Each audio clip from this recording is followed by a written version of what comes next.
And I feel very privileged to be invited by Chief Arval Looking Horse and by Paula to speak and to share my thoughts about peace and water. So special greetings of peace to all these guests and leaders present here. And it's a very special event and on a very special spot near Mount Shasta, where in 1989 His Holiness Taisito Rinpoche organized his first peace pilgrimage for active peace to Mount Shasta. And in line with this is also Chief Arval's mission for all nations, all faiths, and one prayer.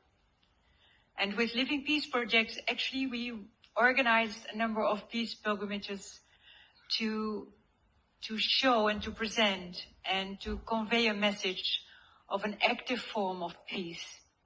So not only praying for peace and spreading the word, that is very important, but also to show it, to present it.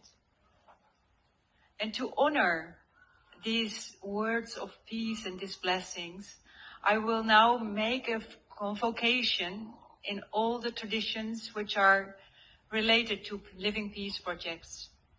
So I start 3 times.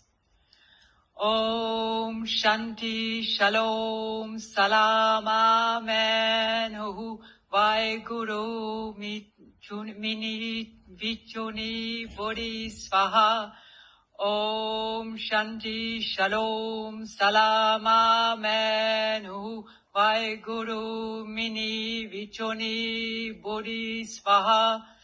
Om Shanti Shalom Salam Amen Hu Vaiguru Mini Vichoni Bodhi Svaha.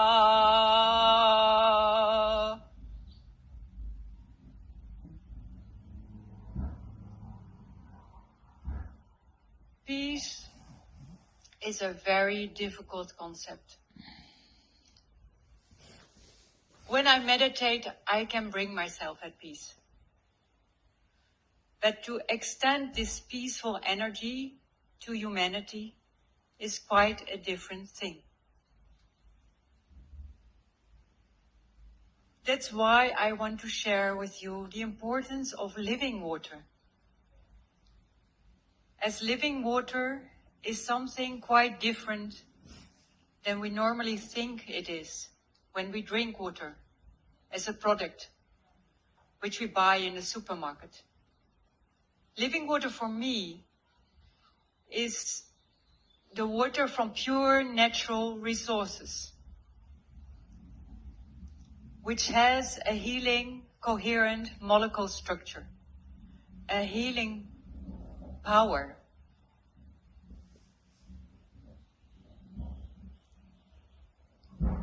But the deeper meaning of water is sacred and is acknowledged by all religions, all spiritual traditions.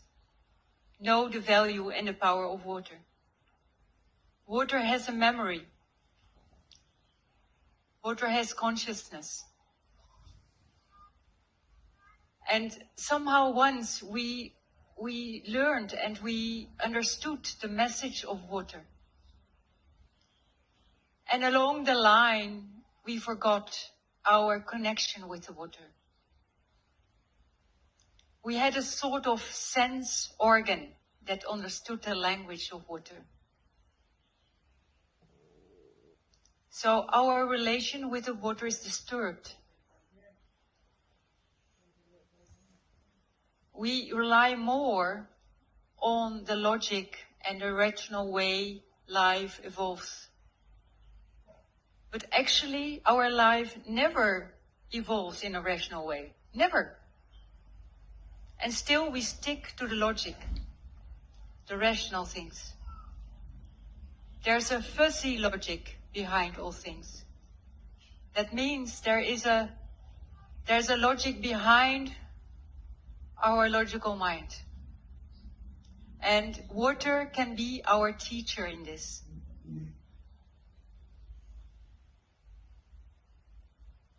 There's a saying in the Chinese wisdom that a virtuous man is like water. And his mind is as calm and peaceful as water. And his heart is kind like the water that benefits all and doesn't discriminate, is available for everyone.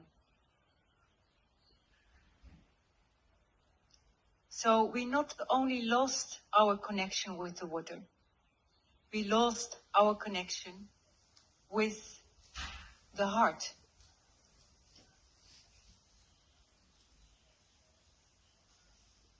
The heart is actually the gate that brings us to the water.